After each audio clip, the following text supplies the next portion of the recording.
মানুষে ক যে ফার্ম দেওয়া যে কথা জোয়া খেলা বলে একই কথা, আমি বুঝি না ভাই। এটা হচ্ছে একটা ব্যবসা, ঠিক আছে? আমি আল্লাহর নাম নিয়ে শুরু করলাম জীবনের প্রথম, তো এটা জোয়া খেলা কেমনি হয় আপনার আমার কোন? আমি হালাল টেয়াদা ব্যবসা শুরু করছি, হয়তো লস হইতেই পারে, আল্লাহ ভরসা। আল্লাহ যদি কপালে রাখে তাহলে লাভ হইব। তো এটা জোয়া খেলা কেমনি হয়? মানুষের দিকে কয় যে ফার্ম দেওয়া যে কথা জোয়া খেলা কি কথা?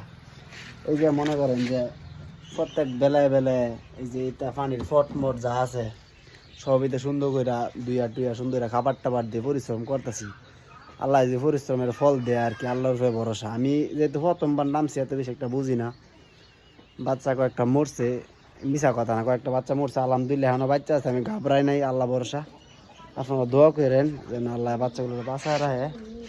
কয়েকটা স্বাভাবিক মরতেই পারে, এটা কোনো ব্যাপার না, জিরো বাচ্চা যেটা আনছি কয়েকটা মরতেই পারে।